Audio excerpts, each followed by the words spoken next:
The competition doesn't impress me. I was born for this sport.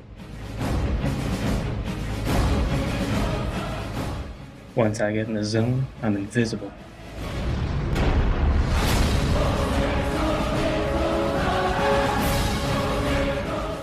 This competition's mine. These guys have no chance.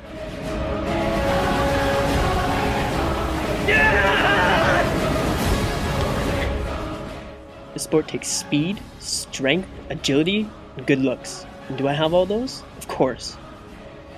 This is my time. Let's do this.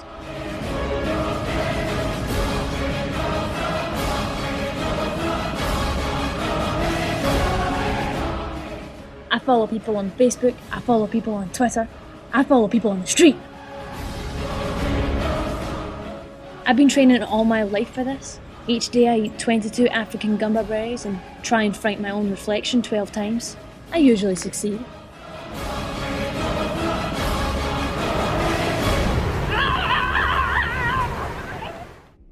Round 1. Ghosting.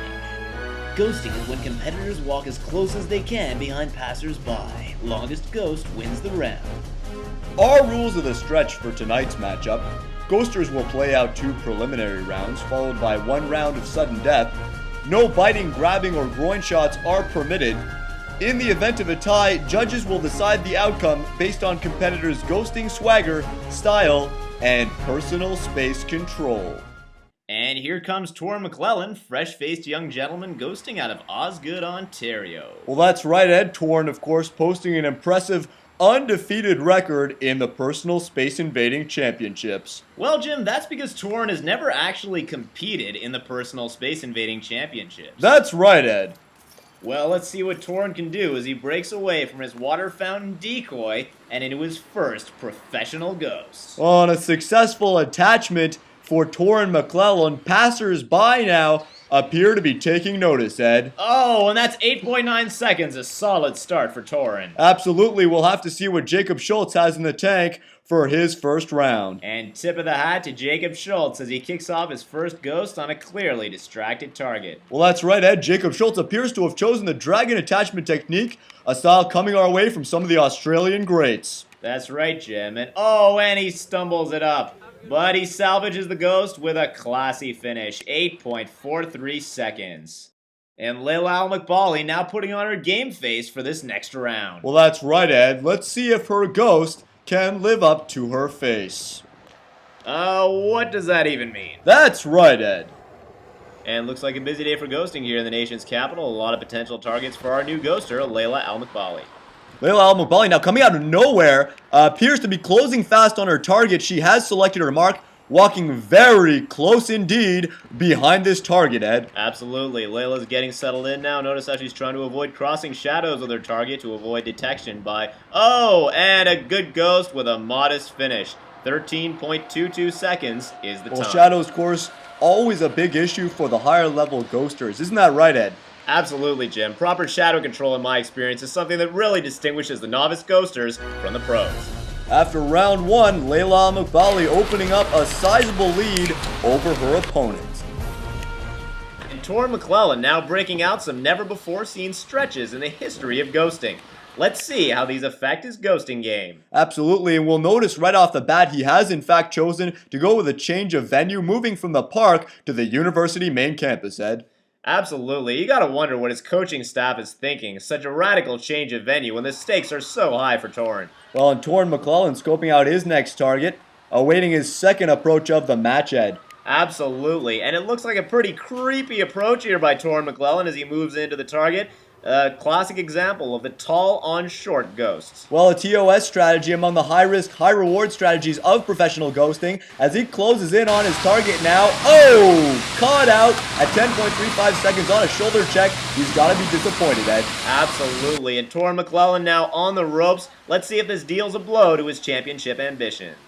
Well, Jacob Schultz now looking to capitalize on this opportunity. Absolutely. As you can see, he's trying to look casual here, but he's really putting off a big purse snatcher vibe. Well, and his sketch factor is off the scale as he looks to jump right into this next ghost. Taking props from the coaching staff, he goes right in for it, Ed. Absolutely. You can see his professional ghosting instincts starting to kick in as he moves in for a dragon approach, one of his favorite styles. Well, and he has now synchronized his stepping with the marks. And approaching closer and closer now. Oh, that's going to be it. 11:04 is the time, which puts Jacob Schultz in the running for this championship.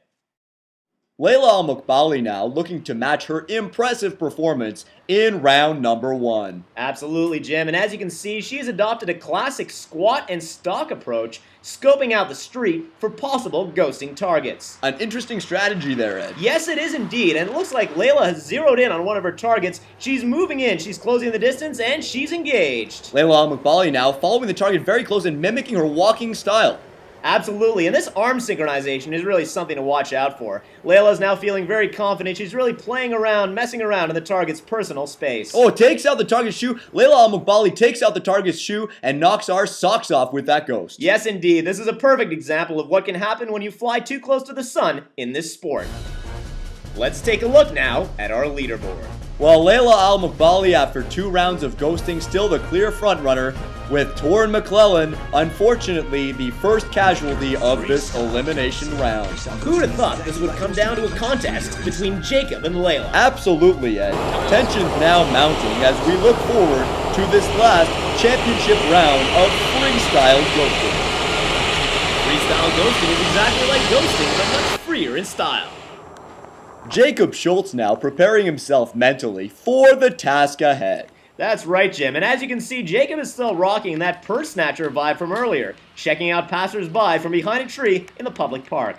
Jacob smells the opening and moves in. And he's starting off with a holy ghost. This is a classic ghosting style, perfectly executed. Not too close and not too far. His precision is very precise. Clearly, he knows he has this one in the bag as he struts his stuff. He'll take that 12.56 second ghost, placing the ball firmly in Layla's court. Well, the stage is set for one final high-stakes ghost as a rather large crowd moves past Layla Al-Muqbali's position at.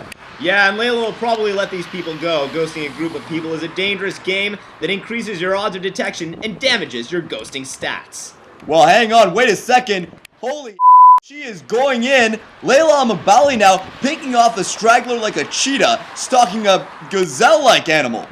Oh my god, it looks like Layla is actually moving back and forth between different targets in the crowd. Absolutely, Layla Al-Muqbali appears to be playing a form of ghosting hot potato, moving from one target to the next almost on a whim, Ed.